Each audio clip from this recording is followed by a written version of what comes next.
So, Mac, we want to thank you so much for coming on, man. How you doing? I know you're actually in the Georgia area. Tell me where you're from, where you live. Give me all that good rundown right quick. Yeah. Well, I'm originally from the great state of Alabama, but when I was in high school, we moved over here. My dad got transferred with his job, and so I'm still an Alabama boy at heart, but Georgia is home for me.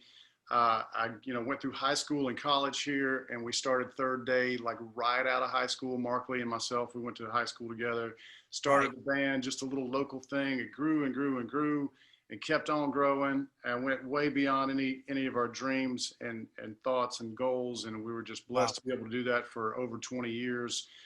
Wow. And we had our farewell tour in June of 18. So just about 2 years ago. And I've been working on some solo stuff since then. Got a new record coming out in the spring. Going to be signing a record deal soon, so you'll be hearing about that. But it's all under wraps right now. But just busy. You know, of course, like you said, out on the road with two of my favorites, like just wonderful mentors and great friends, Stephen Curtis Chapman and Michael W. Smith.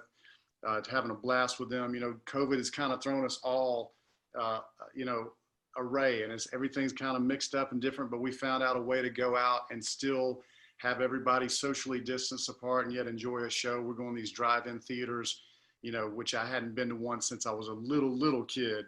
Right. And believe it or not, they're all across the U.S., kind of in these little towns, and we go there and people, pull up their cars and tailgate, and they'll even camp out on their hoods or, their cars, or maybe they'll bring a blanket or something. And it's just a lot of fun playing a lot of old school music and getting out there again and doing it. So we got another tour coming up pretty soon, September 20th through the middle of October. And I'm really excited about getting back out with those. That's cool, man. And I want to ask you about that because being an entertainer and a performer myself, I know that we are definitely in crazy times. Yeah. We're doing things that we've never had to do before.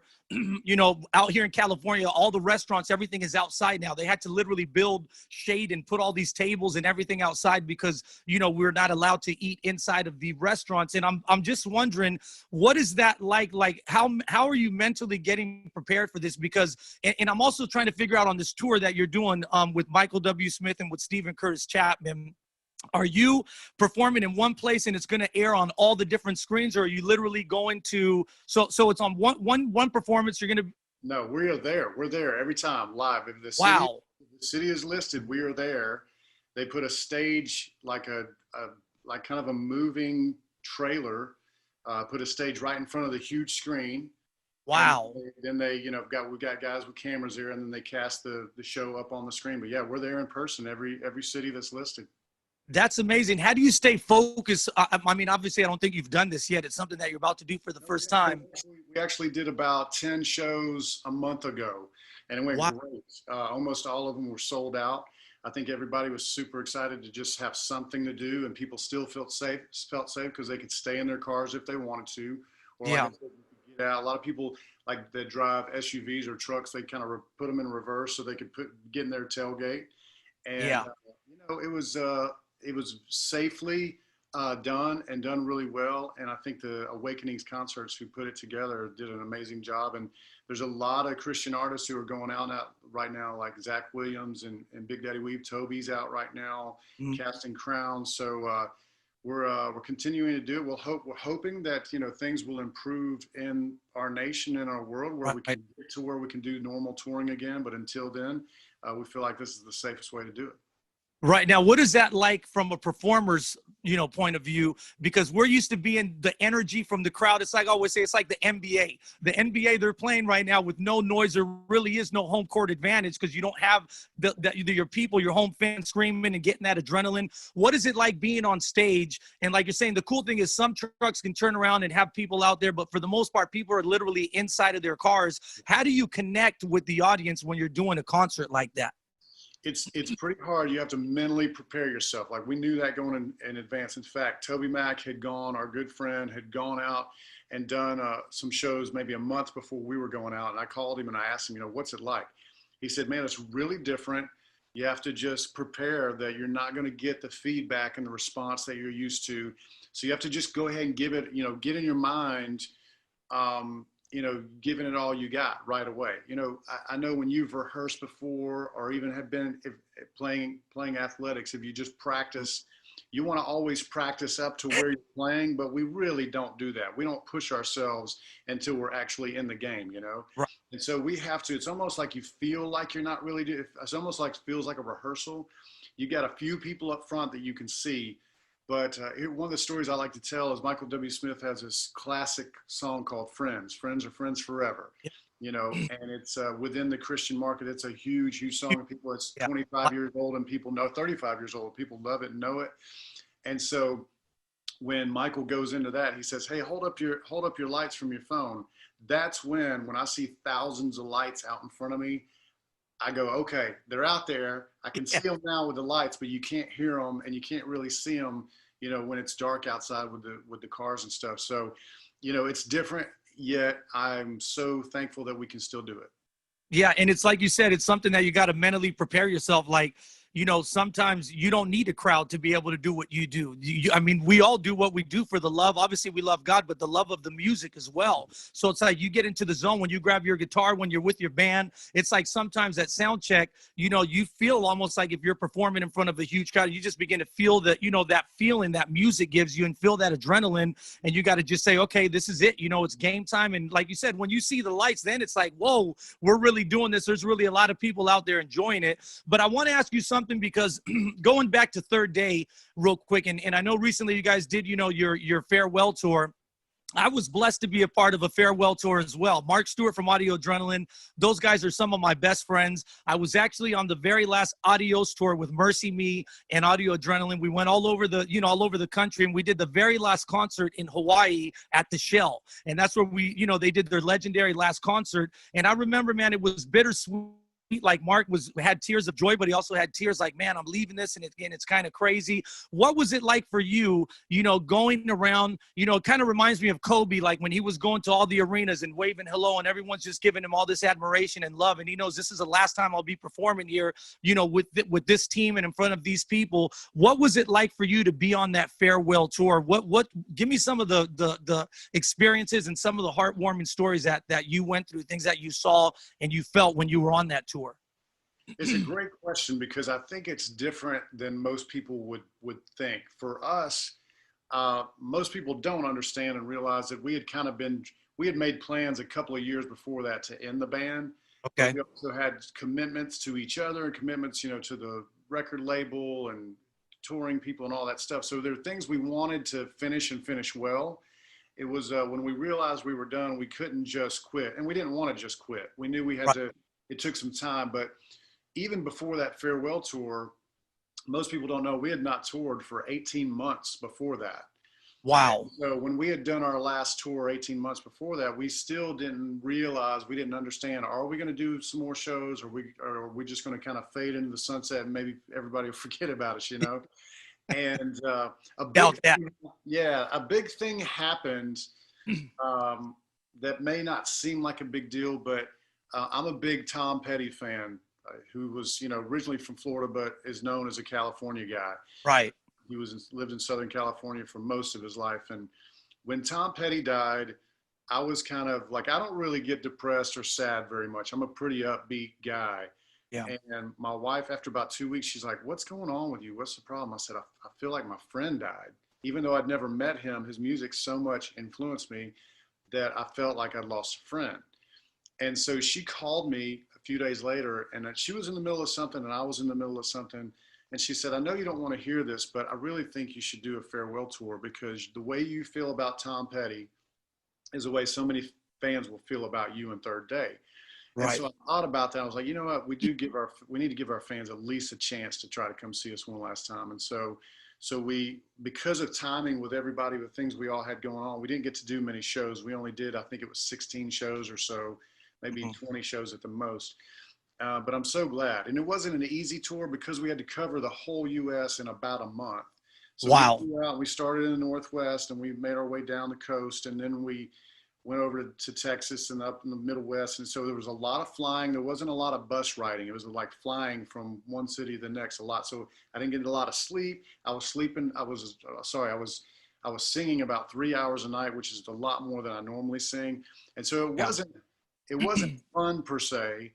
I'm glad we did it, but towards the end, once we got a little bit of rest, it was a lot of fun. But it was one of those things where it was a heavy toll on me, a lot heavier than I thought it would be, physically, Yeah. mentally, and spiritually. And I remember doing we did our last show at Red Rocks in right outside of Denver, and it's a sold out show. And we had people from, I think, 35 different countries had flown in to come see us from around the world. Yeah, it was amazing. And I was so relieved that we were done that I really wasn't sad the whole Yeah. time. But once we got to that last show, man, I stepped off stage and I just lost it. Like I Yeah. didn't know that was pinned up inside of me. And it was a good cry. And it was just, it was a lot of, you're going to make me cry now, T-Bone. You're like Oprah here now. It was just a lot of years of, good memories and great friends and a lot of support that we've been given and prayers that people have given for us. And so it was all of that kind of wrapped up in one tour. It was a lot. Wow, man. Yeah. We make a lot of people cry on this show, so it's okay, man. Feel free. But tell me what was that moment like? Because I remember, man, I even got emotional when I was because I toured for so many years with Audio Adrenaline doing stuff, and we would do one-offs here and there. And sometimes we would do full tours together. But I remember just looking and I remember kind of even feeling for him, because for myself, I was like, man, this is the last time I'm going to be with these guys on stage. But I can imagine for you, the same way it might have been for Mark, it's like when you were looking around, and maybe that's why it hit you toward the end, is that you realize this is the last time I'm going to be on stage with all these guys together as a collective group. And we've toured, you probably started thinking about all the members we've toured here, gone there, done this, done that, been to these awards, accepted awards together, done everything. And you're like, and man, it's like, it's gone in a blink of an eye. Like you said, you were 20 years together with them. What was that feeling like when you're singing that last song and, and you're just sitting there thinking about those things? Like, did that go through your head? Like, this is it. I'm going to miss my brothers. Yeah, we're going to stay in touch, but it's never going to be this again. Yeah. I mean, you definitely have those feelings. I think for me, I had a little bit of time to think about it in advance and to not let it weigh so much on that last show or even the last week of shows.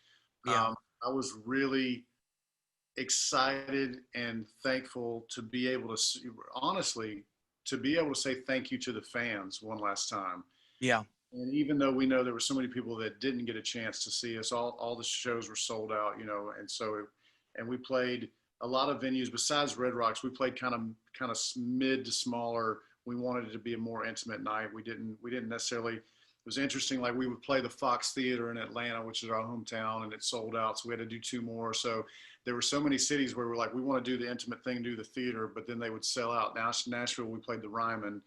And the whole time I'm thinking, after you find out you sell out, you're like, well, man, we should have played the arena. But I like that we played the smaller venues, more intimate, more nights, and it just gave me a chance to kind of think through that stuff in advance, and it didn't weigh too heavy on me until I stepped off stage. Honestly, I didn't really think too much about it Yeah. until it was done. That's powerful. Now, Mac, take me through. I want to hear, what we like to do on this show is we like to hear people's stories. I'm not sure. I want to find out, are you a kid that was raised in church? Were you not raised in church? What was your childhood like coming up, in Georgia or in Alabama, actually? What was that like? What was your home like? And what was your story that led you to Christ? And when you also said, you know what, I know I have a calling over my life. Can you kind of take me through that a little bit here? Yeah. So growing up, I told you in Alabama, I grew up in this little bitty town, man. It was at the time was a town of about 7,000 people. Wow. Real small. It was like, and I joke because there wasn't much there. Like as far as like anything there was no Walmart, there was no, McDonald's. Like Russia had a McDonald's before Clanton, Alabama did. Wow. So it was like, there was nothing there. And in fact, I didn't live in the town. We lived 20 minutes outside of the town. So I grew up on a dirt road, country boy, and we didn't have a lot. We were pretty lower middle class. And so, but it's life and it's what we knew. And we went to this little church, a little Baptist church that was real small. It was like, packed out like on an Easter or Christmas was 100 people. And wow. Everybody kind of lived around. Half the people that went there, I was related, were cousins or close, friends who are growing up with my dad or Now whatever. everybody's related, right? Right, right. But it was a good little small town life. And when it was time for me to move to Atlanta, I mean, I was like, what? I had just started high school and kind of met my core group of friends. And I was like, man, I don't want to leave this. And I came to Atlanta, and then it took a while, but fell in love with it and made a lot of great friends. And then I had to move again. So I went to 3 high schools in 4 years. And so Wow. that was hard, but God taught me a lesson in that time, that when he has us in one place and wants to move us somewhere else, it's always going to be better. It doesn't mean better in the sense that, okay, you're going to have more friends or you're going to have more money or whatever, but whatever the situation is, when God has us to move, there's a reason for it. And it's ultimately, it's for his honor, for his glory, and for our betterment. And Right. so growing up at that little church in Alabama and then moving to Atlanta, I started going to another small church. I gave my life to Jesus when I was real young. I knew even at 8 and 9 years old, I Mm. knew I'd heard just a simple message of the gospel, that I was a sinner that needed to be saved. Even as a little kid, it wasn't even so much that I had done a lot of wrong things. It was just that I was born a sinner and there was no way to be good enough. There was no way I was going to sing enough solos in church and make all the blue haired ladies cry enough. I wasn't going to make enough money to give to charity or to the church. And I was never going to read the Bible enough to save myself. It was God's grace alone, him dying on the cross. That's the only thing that could save me, and me receiving that. And so I did that as a young age. I walked that little church aisle by myself. Nobody prodded me. Nobody said, hey, you should go do this. I just heard the invitation when I need this. But I'd like to say everything was great from then on out, but I remained a baby Christian for a long time. There wasn't much discipleship. It was like, what I called it was that fire insurance. I just was making sure I wasn't going to hell. That's what I think so many people want to do. You don't know and realize the love of God. And so it wasn't until I was a senior in high school, and I'd always wanted to be in a rock band. I finally was in this garage band, and we were horrible, but it was still something I always wanted.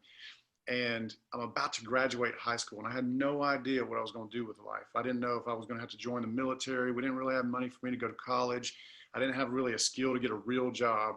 And so I remember sitting on my bed, and it was so long ago, I don't want to say it was like yesterday, but it felt like last week. And I just opened up, somebody at church had said, you should read the book of Romans. And even though I got saved at an early age, I never, as I told you, I wasn't discipled. I didn't read the Bible. I didn't know anything about it. I just tried to be good, And so for the first time, really, besides reading scriptures in church and in Sunday school, I started reading through the book. I didn't even know where it was. I had to look in the index at the beginning of Romans. Is that in the Old Testament or the New Testament? So I looked it up, I found it. I started reading it. And T-Bone, man, I'm telling you, it was like God's Spirit just opened up my heart and my eyes. And even though I do believe I was saved, he helped me to understand the fullness of the gospel and the fullness and the abundance of living completely for him. And so I went, and I was in this band, this garage band with Mark Lee, who was a great friend of mine. We went to school together, and I said, man, I'm giving my life to Jesus, so I got to quit this band. There's something I always wanted, but I felt like the Lord was saying, you need to give this up for me. Surrender it to me. This is something you've always wanted. Now give it to me. And that, I didn't understand that, but I had such a faith, such a newfound faith. I was like, God, it's all yours.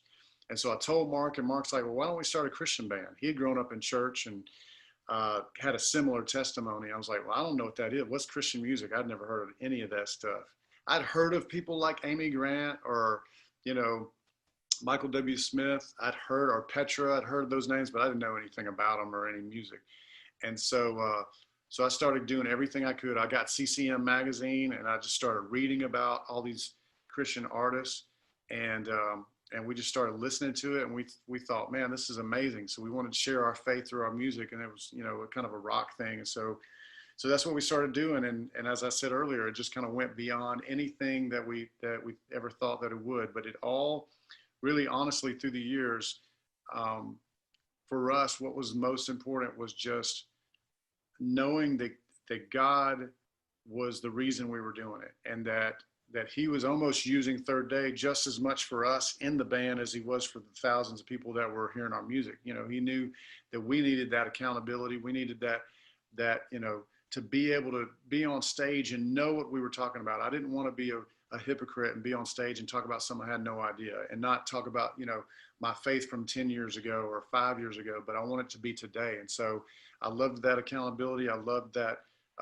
opportunity that God gave us, and that, you know, that chance to share our faith through the music.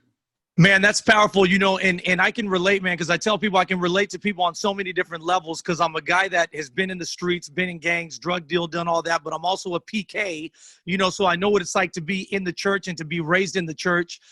For me, it was kind of the same way, like you're saying, like ministry music is kind of what kept me on the straight and narrow, because for me, it was the hip hop thing. And when I started doing that, I just kind of like fell into it. Next thing I know, I had this ministry and I was just telling people about God's love. But for so many years, it's something that kept me focused, you know, and like, man, I have to do well because I have this ministry. There's people that are counting on me and so many different things like that. So that's powerful to hear that, man. I want to know, like, because like for you, a guy that was raised kind of in church and raised, you know, used to seeing God move, used to seeing the hand of God, used to seeing healing, used to, you know, seeing salvations. Was there any point in your life, because I know that this happens to people that are raised in church, that you look over and you're like, man, I want to try the world. People tell me the world is good. People, you know, they party, they drink, they do all these different things. I wonder, what is the world like? And sometimes there's a lot of people that say, I want to go taste and see what that's like and see if there's anything good there. Did you ever kind of go through that wilderness experience where you kind of went out there and said, let me try out the world and see what that's all about?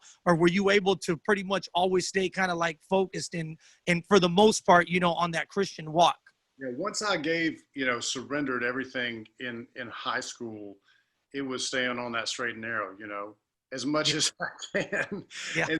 But I think for me, like in terms of a little bit of, this is not what you're asking, but when Third Day was over, I had felt this call for a long time to go outside of Christian music, outside of the walls of the church, and try to reach people with my music outside of it. So I was an independent country artist for quite 2 or 3 years. In fact, for probably 7 years now, even while Third Day was still going, whenever we had a break, I would go play these little, you know, country clubs in these little towns in the middle of nowhere, you know, the kinds that have like the electric bull plugged up in the corner of those places. But it wasn't necessarily trying the world. It was like, still, I would surround myself, like all my band, most of them were worship leaders at churches. So it was still a great group of believers together, but trying to share music to people that wouldn't normally listen to my music, you know?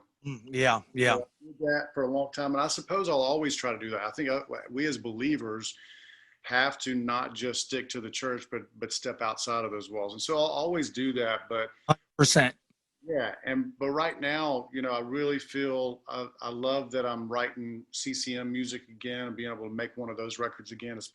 I've never made a CCM solo album, so this will be my first one. And I've made solo country records, but never a solo Christian record, and so I'm excited about that. Writing with some great guys that are from Nashville, and which I've never really done before, even with Third Day. And so, you know, I kind of have the best of both worlds, where I'm able to be in this Christian music world that I love and that influenced me so much, and where I've had, you know, a good, stage to be able to share my faith, but at the same time also continue to do shows where I'll go into some places that Third Day never would have gone, and hopefully reach some people that, like I said, never would listen to Christian music. That's powerful, man. Now, I want to ask you this, because as a man of faith, man, I know that, you know, a few years, I think it was 1 or 2 years ago, your wife actually went through something that was super crazy. She actually had a brain aneurysm. She actually survived a brain aneurysm, which, you know, I have a couple friends that have died from that. And most people that you know, that go through those type things, they don't come out on the other side. Usually it's a death sentence, you know. Tell me a little bit, what was it like as a man of faith going through that, and how did you lean on God? How did you trust in him? Kind of take me through that whole thing of what happened. I don't know if was it 2 years ago that happened? Take me through that whole story there. It was actually the Saturday after Thanksgiving. So this coming up Thanksgiving will be a year. Wow. Just about, I don't know, a month ago, whatever it was, maybe a month and a half ago, she had her 6-month checkup. So it's less than a year now. It just kind of happened out of nowhere. I'm so thankful that I was actually home when it happened. Usually, you know, that was on a Saturday. Usually I'll be gone on a Saturday. 5 a.m, I heard her making some noise. I thought she was having a bad dream. So I try to reach over, try to wake her up. and she wasn't waking up. So I kind of freaked out, got up, turned the lights on. She wasn't responding to me, so I called 911. Took a couple of hours for us to figure out, even once she was at the hospital, to know what was going on. And when we found out, she had a routine, or not her routine, but just like her surgery right away. And it was almost like I didn't really have time to freak out. And the doctors and the nurses and the staff all did such a great job of not freaking out. You know, of course, they'd seen this stuff a million times before. Right. So even when they said, "Hey, she has a brain aneurysm," I'm like, cool, what's that? I don't even know what that is. Wow. For people who don't know, it's like your blood vessel. It's like with a hose, like a water hose. If it gets used a lot, there's a spot, it softens up and it kind of bubbles up. And so that bubble is actually the aneurysm, and it gets weak. And then when it bursts, you get blood on your brain, you know, and so it's not a good thing. You usually have a Right. stroke because of that.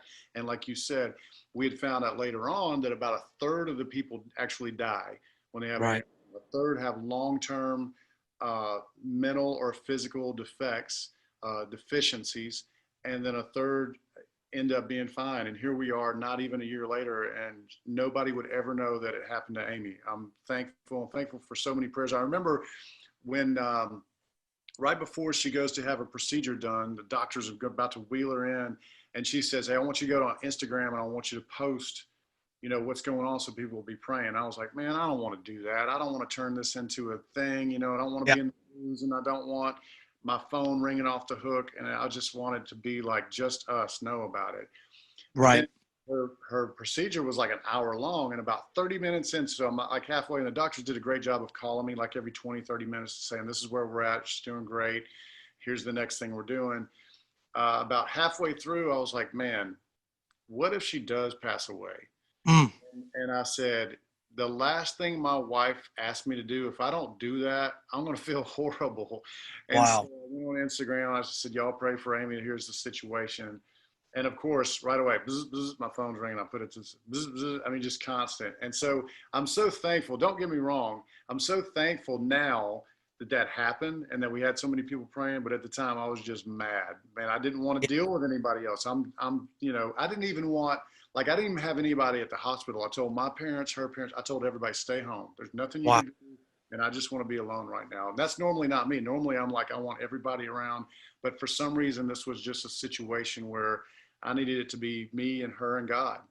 And Right. Now, when that was happening, did the doctors, did they actually tell you, like, you know, this is something that is life threatening? We don't know if she's going to come out okay. Was that kind of part of the frustration? no, Or no, not really. I mean, that's why I said I wasn't freaking out, because they were really like, hey, this is kind of this is something that happens, and this procedure is routine. And they would go through, it was real fast. It was like 10% chance that this is going to happen, and a 10% chance that she's going to lose, you know, this. And then, but it was all like, but is this something she has to do? And they were like, yeah, she's got to do it. Well, then let's wow. do it.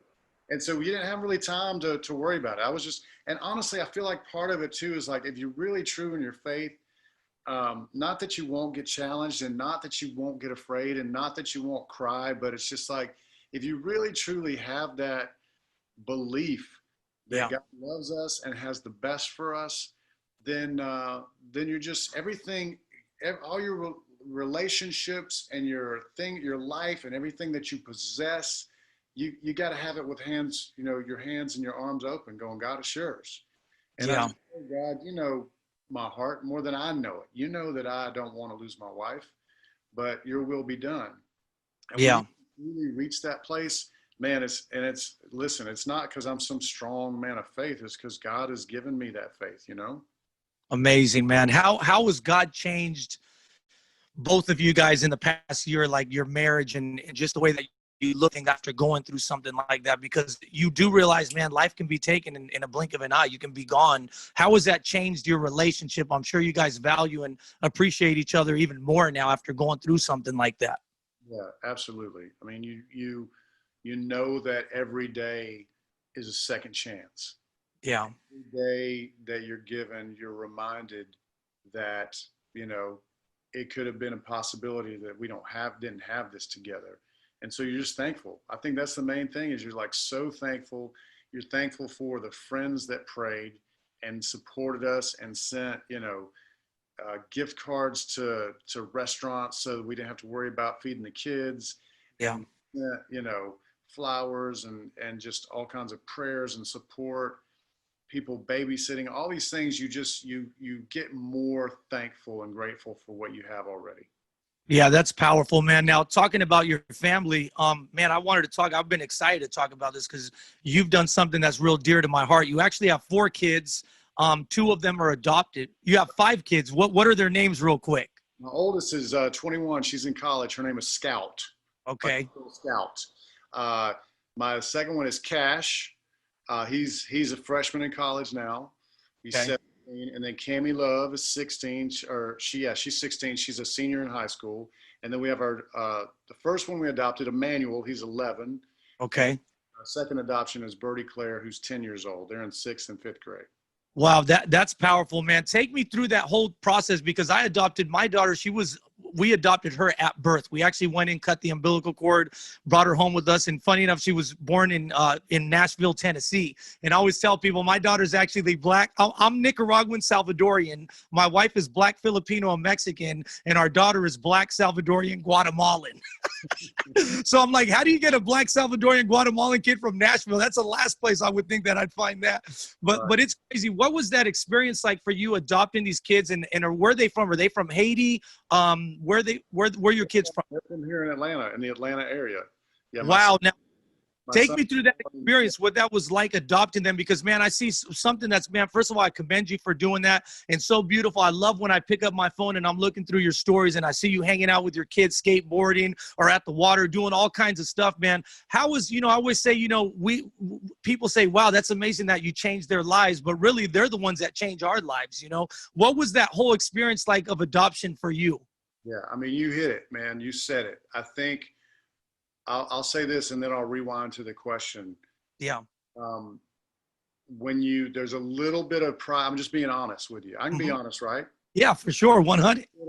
Pride, when you go to do this thing, because you think to yourself, man, I'm doing this good thing. Here's a child who may have nothing. They may not have a family. You don't know where the road's going to lead for them. And you're like, in your thoughts, you think, well, I'm possibly saving them from a horrible, horrible life. Right. And there's a little bit of pride, not a lot, but you think about that, Right. I don't know how you can't. And you kind of pat yourself on the back a little bit. Yep. Look at this great thing we're doing. And then about a week, 2 weeks into it, you go, oh, they're doing so much more for me than I'm doing for them. And so adoption, man, I'm sure you've heard stories. It's not easy. We've been able to be very fortunate in both of our adoptions that both have been amazing. The children are amazing. And there's struggles that will come with their age, with them being black and being in a white family. Their struggles will be something later on when they get more in their middle school and high school years. Right. But right now it's been an amazing thing. We saw the influence that so many families had on us. We had good friends like the Chapman, Stephen Curtis Chapman and Mary Beth Chapman. Our best, closest friends, the Nasser family, David and Jennifer Nasser, they had adopted, and we saw just the love that they had for these children and how it changed them and their families for the better. And so Amy and I, when we were in college, when we were dating, we were both working at an after-school program.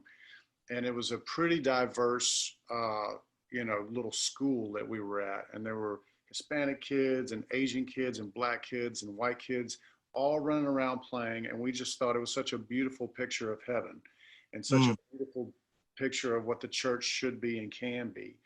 And we just thought, wouldn't it be great if our family was like this? So when you're in that dating stage and it's getting real serious and you're probably going to get married and you start asking those questions, what do you think about kids and all that stuff? Right. So we talked about adopting. And then as we got married and started having our biological children, we had our second and third were back to back. So about 18 months in a row, she was pregnant. Wow.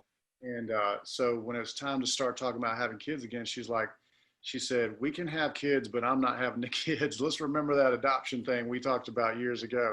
And we'd gone through a couple of years where, we weren't on the same page. There'd be a few months where she's like, I'm all about it. Let's go. And I'd be like, no, we're good. And then if we'd flip and I'd be like, okay, now I'm ready. It's time. And she goes, well, I'm not ready now. And it took us a couple of years to finally where God had placed us on the same page together. And then as we started doing some research and checking into how, you know, how to do it, how to go about adopting a child, you know, I could go on and on about it. Yeah. You know how it is, but it's just a beautiful thing, man. It's something that's changed our lives and opened up our eyes to not only needs that are in the world and needs in our area, and that's why we adopted um, from the Atlanta area because there was such a need here. Yeah. We were going to adopt internationally. In fact, I wanted. It's so interesting that you say that because I wanted to adopt from Haiti, and Wow. then saw the wonderful ministry that Mark's doing down there, and Yeah. with hands and feet, and that's what we wanted to do. And then some things happened, and we just realized we'd seen the need here in Georgia, in the state of Georgia, and so that's why we adopted them. We got our son Emmanuel when he was a month old. He was born downtown Grady Hospital in Atlanta. And my daughter Bertie Claire, we got her. She literally the day after we didn't even know, we weren't even trying to adopt again. We got a call in the middle of, I was on Winter Jam tour, and we had the earthquake in Haiti had happened, and Oh yeah. we had heard some kids were being brought to Atlanta not to be adopted, but just needed a home to live in for a little while they built the infrastructure back up in Haiti. And so we sent a couple of emails and said, hey, our home's open. We can keep a couple of kids or whatever for a little while. You know, let us know. Well, somebody responded back to us. It was a Sunday night. I remember this. And we walked out of the arena from doing the show. And somebody responded back and said, we don't know about Haiti yet, but there's a little girl that's going to be born in just a couple of hours and we don't know where to put her. Would you like to adopt her? And we're like, no, no, no, we already got a baby. We just adopted him. It was a week before his birthday. It wasn't even a year old. So we were like, we can't Wow. get another baby right now. We were just wanting to help out. And so the next morning we prayed about it and we went to the hospital to see her. She had just born a few hours before that. And I walked in, it wasn't fireworks. It wasn't emotional. I saw her wrapped up in her little pink blanket. I went, that's my daughter right there. I just knew, you know, and just knew and took her home. That is powerful, man. I want to ask you real quick, what was it like? Because for us, it's different. My daughter, she's the only one that we have. But for you, obviously having three other kids, what was it like bringing, you know, two other kids and now them getting all the attention, especially as babies? Was Yeah. there a little bit of conflict there? Was there a struggle, or was it kind of like a beautiful thing that everything just kind of worked out beautifully? Yeah, it worked out beautifully. It took a little bit of time. I think our youngest, who's our middle right now, she was just 5 at the time. Okay. So she was the baby of the family, you know, even at 5. And so for Yeah. her, it was a little bit. And so you have to think about those things. You have to think about birth order and age of kids you're adopting and all that stuff. And we made sure that we had great conversations with them. And then there's this balance of not, you want to ask the children how they feel, but you also have to let them know that you're the parents and you're making the decision. And Right. so when we told them that we were doing this, we explained to them why. And you know, it's funny now. My middle, we tell her, you know, when the babies, when we were adopting them, you were 5 and you didn't really want to adopt them because you want to be a baby. And she just rolls her eyes. She goes, "I can't believe I did that." So, baby, you were 5 years old. You didn't know.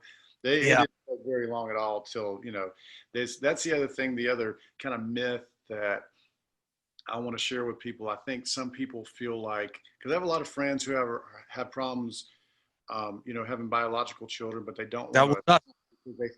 They think that they're not going to love the children. And even for me, man, I was like, I'm going to love, because I had 3 biological children already. I said, I'm going to love this little boy, you know, 85%, but that's good enough. That's better than nothing, right? Like, I'm going to love him pretty good. He'll be my son, but I won't love him as much as the real, you know, the real kids. Yeah. And that's over with quick. You soon Yeah. realize there's a spiritual thing that goes deeper than even your biological children. And I don't want to Right. say I love the adopted Right. ones more, but there's this depth and there's this thing that's so different that when you choose, when you say, I'm going to take this one in, there's nothing you can do for them to be separated from you, from your family. Yeah.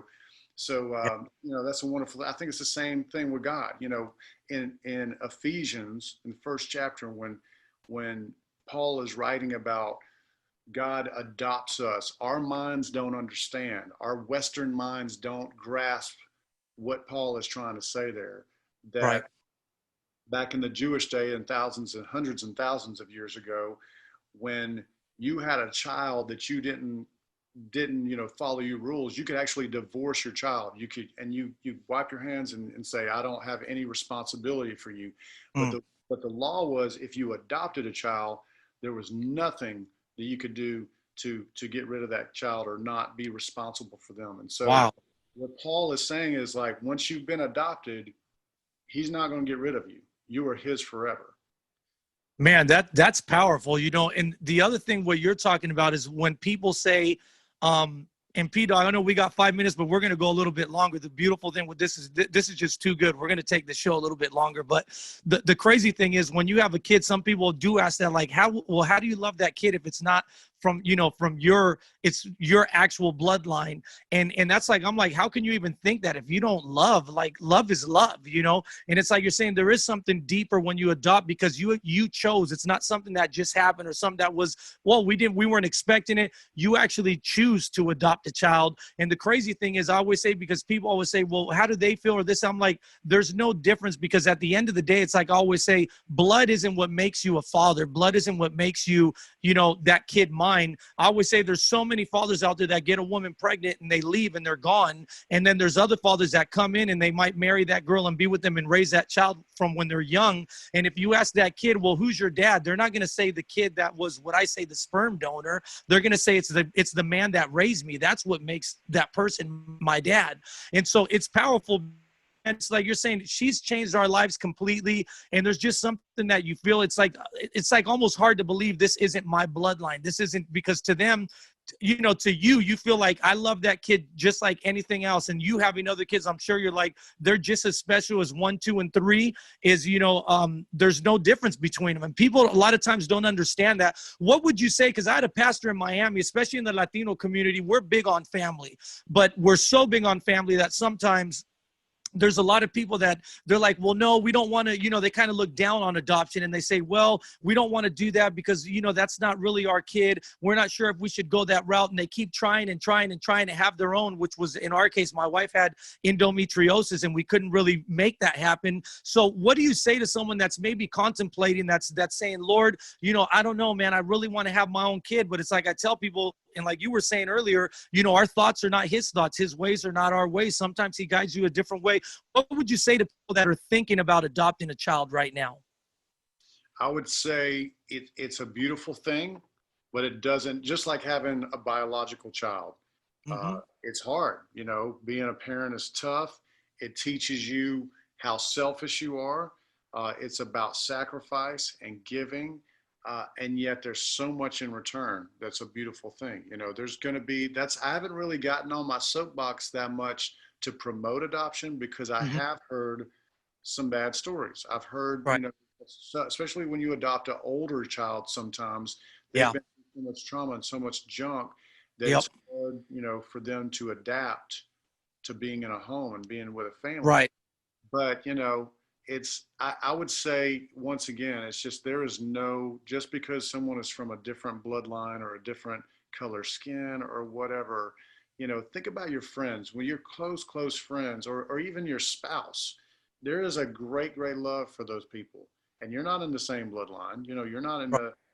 sometimes the same color. And so it is shown, it's evident in our friends and in our family that we pick. And so it can be shown even more so in adoption.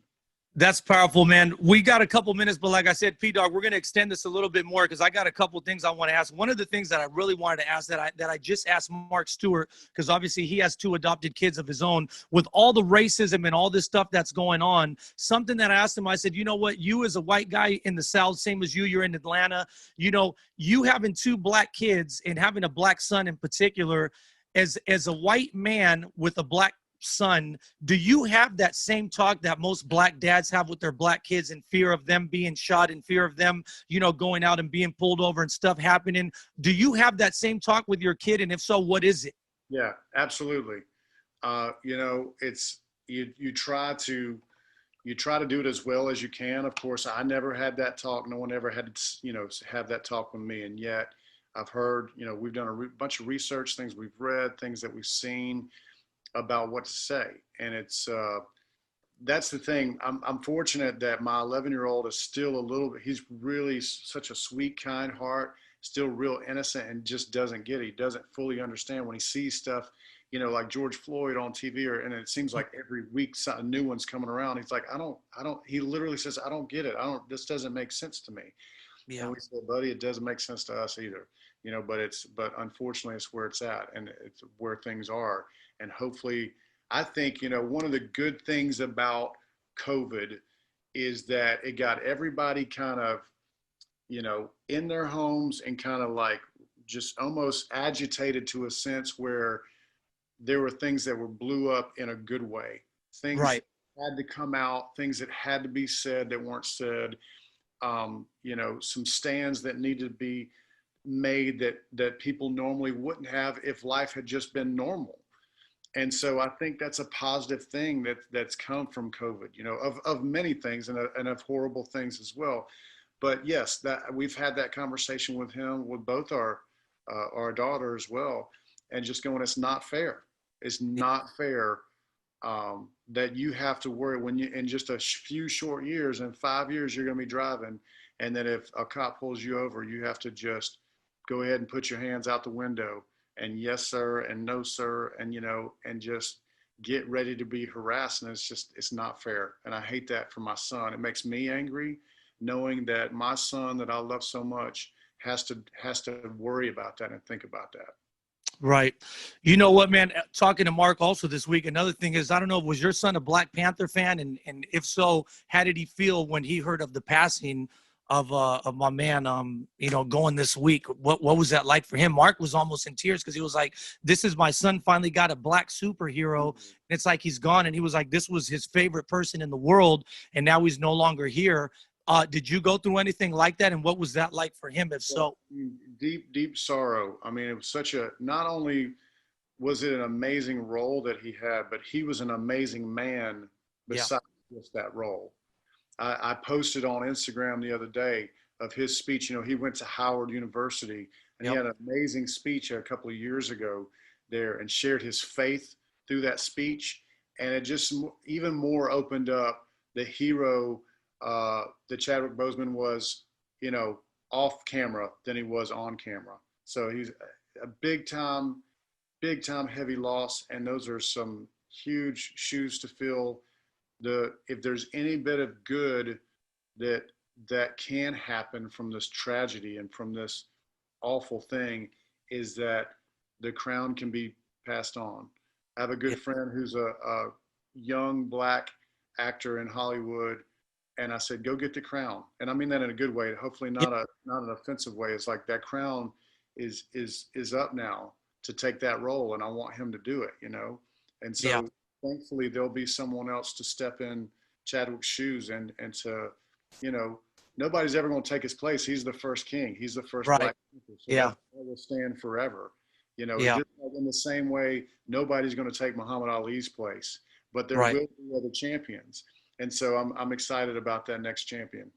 Yeah, and talking about Chadwick Boseman, one of the crazy things, I don't know if you knew, but I just learned recently that, you know, he was this guy who really admired Denzel Washington, and Denzel Washington actually sent an envelope, didn't even know who he was, didn't know him personally, and he actually paid for his college tuition. He paid for him to go through college. And then, did you know this story? Well, he didn't pay for his college. He paid for a trip overseas to England to do an acting course.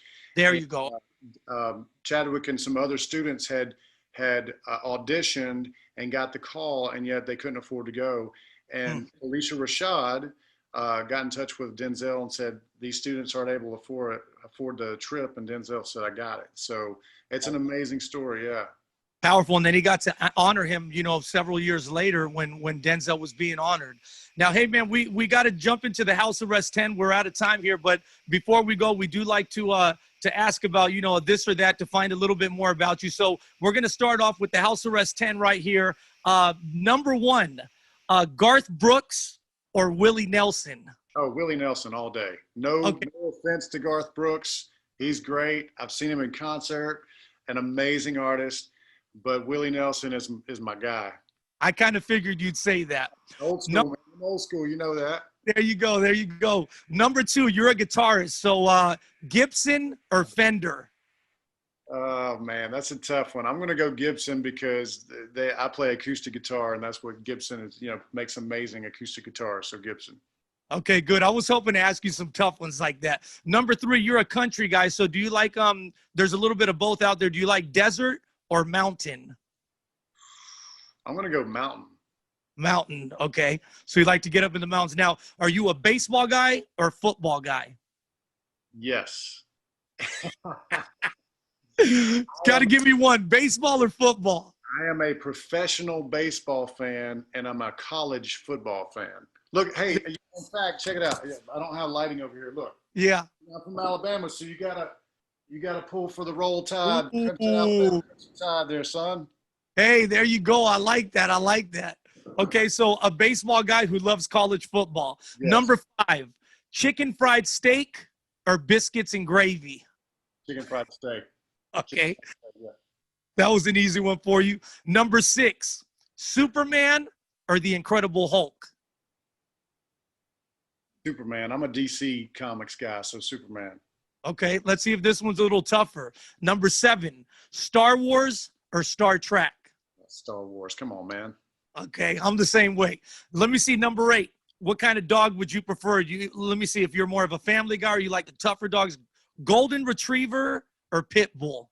Neither one. Neither one. My baby girl asks for a dog every single day, and I've stood strong for 21 years now. I've had kids.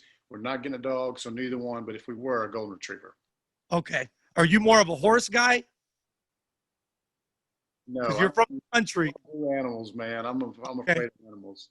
That should have been actually what I asked, horse or dog. Number 9, would you rather create history or delete it? Create it. Create it. I think we can learn from our mistakes, and there've been a million of them, but there's been some great stuff too. And I'm a optimist, so I say create. I'm a creator anyway, so. Yep, I like that. All right, and number 10, Harley or Mustang? Mustang. I can't get on a bike, man, so I'm going to drive that car. Mustang. All right, man. Well, hey, Mac, we want to thank you, man, and we appreciate you taking a little bit of time out of your schedule to be with us. It's been an honor having you on, and man, there's so many great things that I would love to have you back on the show to be able to talk about. Thank you for sharing your story. Thank you for opening up with us. You almost got you to shed a tear, but I didn't. But hey, man, seriously, thank you on behalf of everyone here at the House Arrest Show. We thank you for your time, and we just pray for continued success. Again, tell everyone where that tour is, where they can catch it, and also all your social media handles so they can follow you. Yeah, just go to macpowell.com. You'll get all the tour dates, and also on Instagram at Mac Powell, and come check out some music on there too. There you go. Hey, Mac, we appreciate you, brother. Love you, and we'll see you soon, brother. God bless.